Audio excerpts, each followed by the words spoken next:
এই শিয়ারা তোমরা শুনো, তোমাদের পাক পঞ্জতন হবে একটা, আর আমরা আহলে সুন্নাত ওয়াল জামাতের পাক পঞ্জতন হবে দুইটা। আমাদের পাক পঞ্জতন হচ্ছে ডাবল, আমাদের পাক পঞ্জতন হচ্ছে দুইটা। বলে এটা কেমনে সম্ভব? আমাদের পাক পঞ্জতন আরো একটি রয়েছে, সেটার মধ্যে এক নাম্বার হচ্ছে রাসূল করিম রউফুর রহিম সাল্লাল্লাহু তাআলা আলাইহি ওয়াসাল্লাম, দুই নাম্বার হচ্ছে খলিফাতুর রাসূল হযরত সাইয়্যিদনা সিদ্দিক আকবর রাদিয়াল্লাহু তাআলা আনহু, তিন নাম্বার হচ্ছে হযরত ওমর রাদিয়াল্লাহু তাআলা আনহু, চার নাম্বার হচ্ছে হযরত উসমান যুন্নুরাইন রাদিয়াল্লাহু তাআলা আনহু, পাঁচ নাম্বার হচ্ছে মাওলায়ে কায়নাত মাওলা আলী রাদিয়াল্লাহু তাআলা আনহু। উচ্চ আওয়াজ বলেন না সুবহানাল্লাহ। হযরত সাইয়্যিদনা মাওলা আলী রাদিয়াল্লাহু তাআলা আনহুর বেটি, আজকে আমি তোমাদের কুফাবাসীদেরকে বদদুয়া দিয়ে যাচ্ছি, তোমরা শুধু আজকে নয় কিয়ামত পর্যন্ত তোমাদের যতগুলো আওলাদ আসবে সবাই এই রকম 10ই মুহররমের দিন নিজের বুকের মধ্যে আঘাত করে করে, নিজের শরীরের মধ্যে আঘাত করে করে হাই হুসাইন হাই হুসাইন বলবে। সুতরাং আমরা দেখতে পাচ্ছি সেই সময়ের মধ্যে 61 হিজরির মধ্যে হযরত সাইয়্যিদনা ইমাম আলী মাকামের বোনের বদদুয়া যখন দিয়েছিল, তখন থেকে আজকে পর্যন্ত আমরা দেখতে পাচ্ছি আমাদের দেশের মধ্যে বুকের মধ্যে হাত টাপড়িয়ে গায়ের মধ্যে আঘাত করে করে বলতেছেন হাই হুসাইন হাই হুসাইন। এরকম আছে না নাই? আমি তাদেরকে বলতে চাই, আরে তোমরা তো সেই নরপিশাচ যাদের সম্পর্কে মাওলায়ে কায়নাত মাওলা আলী রাদিয়াল্লাহু তাআলা আনহুর কন্যা হযরতে জাইনাব রাদিয়াল্লাহু তাআলা আনহা বদদুয়া করেছেন বিদায়, তোমরা আজকে নয় কিয়ামত পর্যন্ত ইমাম হুসাইনের সুখ পালন করে হাই হুসাইন করতে থাকবে। সুতরাং তাদের সাথে যারা সাদৃশ্য রাখো তোমরাই হচ্ছ শিয়া, ঠিক কিনা? তাদের সাথে যারাই সাদৃশ্য রেখে বুকের মধ্যে আঘাত করে হাই হুসাইন বলবে, আমাদের চিহ্নিত করতে আর কষ্ট হচ্ছে না। 61 হিজরির মধ্যে তাদের উপরে হযরতে জাইনাব রাদিয়াল্লাহু তাআলা আনহা লানত দিয়েছেন। উচ্চ আওয়াজ বলুন না সুবহানাল্লাহ। আজকাল আমাদের দেশের মধ্যে শুহাদায়ে কারবালা মাহফিল নাম দিয়ে বিভিন্ন বাতিল ফিরকারা তথা আহলে বাইতকে মুহাব্বত অধিক বেশি করাতে গিয়ে সাহাবায়ে কেরামদের শানে বেয়াদবি করে, এরকম আছে না নাই? তো এই মাহফিলের মধ্যে এমন দুইটি ওয়ার্ড রয়েছে যেগুলো আমাকে মুগ্ধকর করেছে। একটু আওয়াজ বলুন না সুবহানাল্লাহ। এই ওয়ার্ড দুটি কোনটি?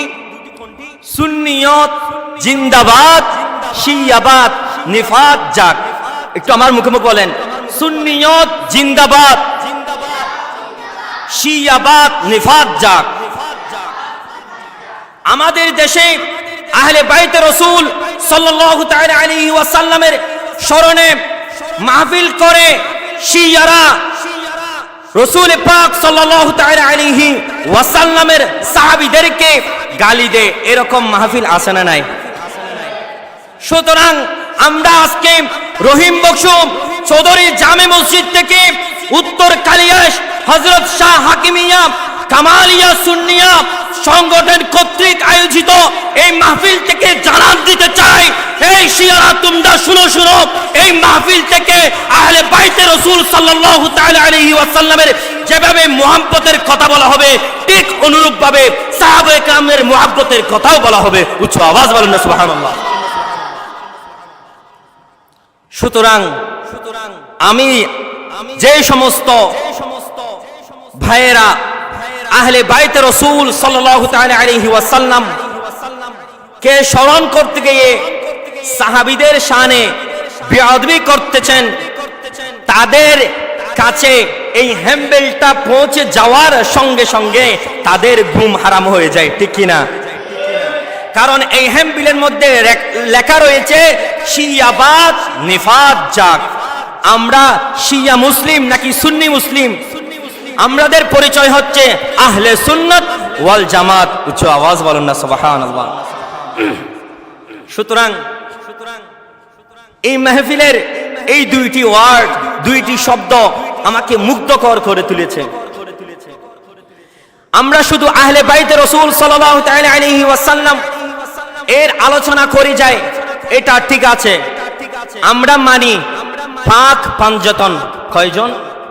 5 জন। বলেন পাক পাঞ্জতন কয়জন? 5 জন। 1 নাম্বার রাসূল করিম রউফুর রহিম সাল্লাল্লাহু তাআলা আলাইহি ওয়াসাল্লাম। 2 নাম্বার মাওলায়ে কায়নাত মাওলা আলী রাদিয়াল্লাহু তাআলা আনহু। 3 নাম্বার হচ্ছেন হযরতে সাইয়্যিদা মা ফাতিমাতুজ জাহরা রাদিয়াল্লাহু তাআলা আনহা। 4 নাম্বার হচ্ছেন হযরতে সাইয়্যিদনা ইমাম হাসান রাদিয়াল্লাহু তাআলা আনহু। 5 নাম্বার হচ্ছে হযরতে সাইয়্যিদনা সাইয়্যিদুশ শুহাদা ইমাম আলী মাকাম ইমাম হুসাইন রাদিয়াল্লাহু তাআলা আনহু। উচ্চ আওয়াজ বলেন না সুবহানাল্লাহ। আমরা পাক পাঞ্জতনে বিশ্বাসী, ঠিক কি না? আমাদের এই মাহফিল থেকে আরো একটি সংবাদ জানিয়ে দিতে চাই, তোমরা যারা পাক পাঞ্জতনকে বিশ্বাস করো, আমাদের সাথে তোমাদের কোনো দ্বিমত নাই। আমরাও পাক পাঞ্জতনকে বিশ্বাস করি, তোমরাও পাক পাঞ্জতনকে বিশ্বাস করো। সুতরাং আমি আজকে বলতে চাই, তোমাদের পাক পাঞ্জতন হচ্ছে একটা, আর আমাদের পাক পাঞ্জতন হচ্ছে 2টা। উচ্চ আওয়াজ বলেন না সুবহানাল্লাহ। এখন প্রশ্ন হতে পারে, হুজুর পাক পাঞ্জতন আমরা এতদিন শুনে এসেছি একটা হতে, কিন্তু আজকে কেন আপনি হঠাৎ পাক পাঞ্জতন 2টা বলতেছেন? এটা জানার দরকার আছে না নাই? পাক পাঞ্জতন কয়টা বলছিলাম? 2টা। আমরা মানি দুটোটাকে, সেজন্য আমরা হচ্ছি আহলে সুন্নাত ওয়াল জামাত। উচ্চ আওয়াজ বলেন না সুবহানাল্লাহ।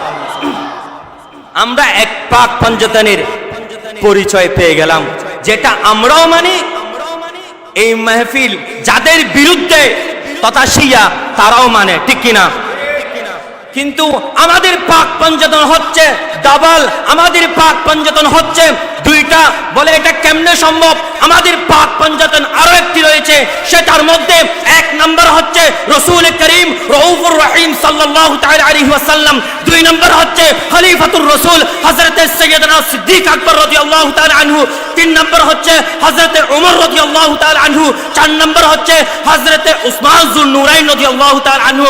5 নাম্বার হচ্ছে মাওলায়ে কায়নাত মাওলা আলী রাদিয়াল্লাহু তাআলা আনহু। সুতরাং আমি আজকের মাহফিল থেকে তোমাদেরকে জানান দিতে চাই, এই শিয়ারা তোমরা শুনো, তোমাদের পাক পাঞ্জতন হবে একটা, আর আমরা আহলে সুন্নাত ওয়াল জামাতের পাক পাঞ্জতন হবে 2টা। উচ্চ আওয়াজ বলেন না সুবহানাল্লাহ।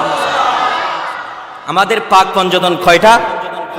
সুতরাং তোমরা এক পাক পাঞ্জতন নিয়ে থাকো, অন্য পাক পাঞ্জতনের বিরুদ্ধে তোমরা কথা বলো। কিন্তু আমরা যারা আহলে সুন্নাত ওয়াল জামাত সুন্নি দাবি করি, আমাদের পাক পাঞ্জতন হচ্ছে 2টা। উচ্চ আওয়াজ বলেন না সুবহানাল্লাহ। সম্মানিত উপস্থিতি, আমরা এই মাহফিল করে থাকি হযরতে সাইয়্যিদনা ইমাম আলী মাকাম ইমাম হুসাইন রাদিয়াল্লাহু তাআলা আনহুর স্মরণে। যখন হযরতে সাইয়্যিদনা ইমাম আলী মাকাম ইমাম হুসাইন রাদিয়াল্লাহু তাআলা আনহু কারবালার ময়দানে উপস্থিত হলেন, কারবালার ময়দানের মধ্যে উপস্থিত হয়ে একটু পরে যুদ্ধ শুরু হয়ে যাবে, তখন ইমাম আলী মাকাম এজিদ বাহিনীদের সামনে গিয়ে বলতে লাগলেন, ও এজিদ বাহিনী, তোমরা আমাকে শহীদ করার জন্য, আমার গর্দান নেওয়ার জন্য তোমরা এখানে উপস্থিত হয়েছ, আমার সাথে যুদ্ধ করার জন্য তোমরা এখানে উপস্থিত হয়েছ। ও এজিদ বাহিনী, তোমরা কি জানো আমি কে? ও এজিদ বাহিনী, তোমরা কি জানো আমি হুসাইন এটা কে? তখন হযরতে সাইয়্যিদনা ইমাম আলী মাকাম ইমাম হুসাইন রাদিয়াল্লাহু তাআলা আনহু বলতে লাগলেন, এই ইয়াজিদ বাহিনী তোমরা শুনো, আমি ওই নবীর দৌহিত্র যার সম্পর্কে কোরআন পাকের মধ্যে বলা হয়েছে ওয়া মা আরসালনাকা ইল্লা রাহমাতাল লিল আলামিন, আমি সেই নবীর নাতি। উচ্চ আওয়াজ বলুন না সুবহানাল্লাহ। সুতরাং শুধু তাই নয়, এই ইয়াজিদ বাহিনী তোমরা শোনো শোনো, আমি ওই জাতে পাকের সন্তান, যেই জাতে পাক পৃথিবীর জমিনের মধ্যে এমন একটি জাত রয়েছে, যেই জাতে পাক কাবা শরীফের মধ্যে জন্মগ্রহণ করেছেন। আমি সেই হযরতে সাইয়েদনা ইমাম আলীর, হযরতে সাইয়েদনা মাওলা আলী রাদিয়াল্লাহু তাআলা আনহুর সন্তান। উচ্চ আওয়াজে বলুন না সুবহানাল্লাহ। শুধু তাই নয়, এই ইয়াজিদ বাহিনী তোমরা শোনো শোনো, আমি ওই জাতে পাকের সন্তান যার সম্পর্কে রাসূল পাক সাল্লাল্লাহু তাআলা আলাইহি ওয়াসাল্লাম বলেছেন, সাইয়্যিদাতুন নিসাই ফাতিমাতু আহলিল জান্নাহ, আমি সেই ফাতেমার সন্তান। সুতরাং তোমরা কার সাথে যুদ্ধ করার জন্য দাঁড়িয়েছ? তোমরা হয়তো আমার গদ্দান নিতে পারবে, কিন্তু আমার নানা জানের রেখে যাওয়া ইসলামের হাত তথা আমি ইয়াজিদের হাতে কখনো কশিন কালো বায়াত গ্রহণ করব না। উচ্চ আওয়াজ বলুন না সুবহানাল্লাহ। ইমাম আলী মাকাম ইমাম হুসাইন রাদিয়াল্লাহু তাআলা আনহু যখন শাহাদাতের পূর্বে এই ভাষণ দিলেন, ইয়াজিদ বাহিনী কথা শুনেন নাই। ইমাম আলী মাকামের কথা না শুনে ইমাম আলী মাকামের সাথে যুদ্ধ করে দিলেন। যুদ্ধ করতে করতে এক পর্যায়ে ইমাম আলী মাকাম ইমাম হুসাইন রাদিয়াল্লাহু তাআলা আনহু শাহাদাত বরণ করলেন। সবাই বলেন ইন্না লিল্লাহি ওয়া ইন্না ইলাইহি রাজিউন। এখন আসুন, ইমাম আলী মাকাম রাদিয়াল্লাহু তাআলা আনহুকে শাহাদাত করার পরে আপনারা সবাই জানেন এই কাহিনীগুলো, কারবালার কাহিনী। এটা ইমাম হুসাইন রাদিয়াল্লাহু তাআলা আনহুর সের মুবারক বল্লমের মধ্যে নিয়ে তারা মিছিল করতে করতে যাচ্ছিল। যখন এগুলো বিস্তারিত আলোচনা, আমি জাস্ট সংক্ষেপে বুঝাতে চাচ্ছি। মিছিল করতে করতে যাচ্ছিল, যখন কুফাবাসীদের সামনে ইমাম আলী মাকাম পৌঁছেছেন। আমার কথা একটু মনোযোগ দিয়ে খেয়াল করেন। ইমাম আলী মাকামের সের মুবারক যখন নিয়ে কুফাবাসীদের সামনে পৌঁছালেন, তখন ইমাম আলী মাকামের সের মুবারক দেখে ওই কুফাবাসীরা বলতে লাগলেন, হাই হাই আমরা কি করলাম। এইরকম শব্দ কুফাবাসীরা মুখ দিয়ে উচ্চারণ করতে লাগলো এবং বুক তাপড়াতে লাগলো। তারা বুকের মধ্যে এরকম ছাপা মারতেছেন।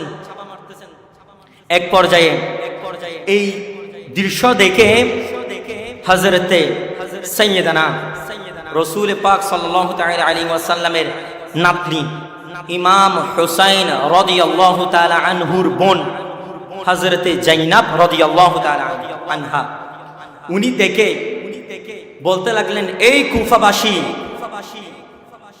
তোমরা আমার ভাইকে চিঠি পাঠাইয়ে এই কুফার জমিনের মধ্যে নিয়ে এসেছো, কিন্তু যখন ইয়াজিদ বাহিনী আমার ভাইকে শাহাদাত করে দিল, তখন তোমরা কেউ আসো নাই। আজকে যখন আমার ভাই হযরতে সাইয়েদনা ইমাম আলী মাকাম রাদিয়াল্লাহু তাআলা আনহুর সের মুবারক নিয়ে যখন ইয়াজিদ বাহিনীরা সামনের দিকে যাচ্ছে, মিছিল করে করে যাচ্ছে, ঢোল তবলা বাজিয়ে বাজিয়ে যখন সামনের দিকে যাচ্ছে, তখন তোমরা দেখে আজকে হাই হাই করতেছ। এই কুফাবাসী তোমরা শুনো শুনো, আমি হযরতে সাইয়েদনা মাওলা আলী রাদিয়াল্লাহু তাআলা আনহুর বেটি, আজকে আমি তোমাদের কুফাবাসীদেরকে বদদুয়া দিয়ে যাচ্ছি। তোমরা শুধু আজকে নয়, কিয়ামত পর্যন্ত তোমাদের যতগুলো আওলাদ আসবে সবাই এই রকম 10ই মুহররমের দিন নিজের বুকের মধ্যে আঘাত করে করে, নিজের শরীরের মধ্যে আঘাত করে করে হাই হুসাইন হাই হুসাইন বলবে।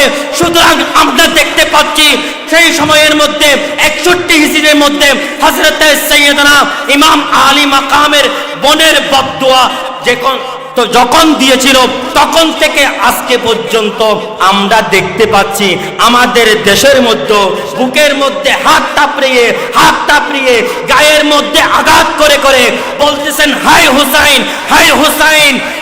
এরকম আছে না নাই?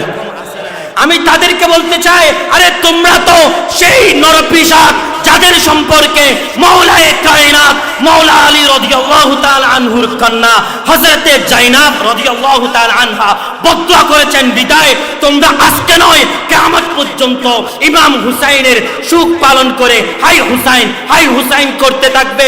সুতরাং তাদের সাথে যারা সাদৃশ্য রাখো তোমরাই হচ্ছ শিয়া, ঠিক কিনা? তাদের সাথে যারাই সাদৃশ্য রেখে বুকের মধ্যে আঘাত করে হাই হুসাইন বলবে, আমাদের চিহ্নিত করতে আর কষ্ট হচ্ছে না। 61 হিজরির মধ্যে তাদের উপরে হযরতে জাইনাব রাদিয়াল্লাহু তাআলা আনহা লানত দিয়েছেন। উচ্চ আওয়াজ বলুন না সুবহানাল্লাহ। সুতরাং এই মাহফিল থেকে আমি সংক্ষেপে যতটুকু পেরেছি, যেহেতু এখানে দুইটা শব্দ আমি প্রথমেই বলেছিলাম আমার অনেক পছন্দ হয়েছে, আমার অনেক ভালো লেগেছে, সেখান থেকে দুইটা শব্দ হচ্ছে সুন্নিয়ত জিন্দাবাদ, শিয়াবাদ নিফাত যাক। আমি এটার উপরে শিয়াদের মোটামুটি সংক্ষেপে যতটুকু পেরেছি এটার উপর আলোচনা করার চেষ্টা করেছি। রব্বুল আলামিন আমাদেরকে বাতিলের খপ্পর থেকে বাঁচার তৌফিক দান করুন। সবাই বলেন আমিন।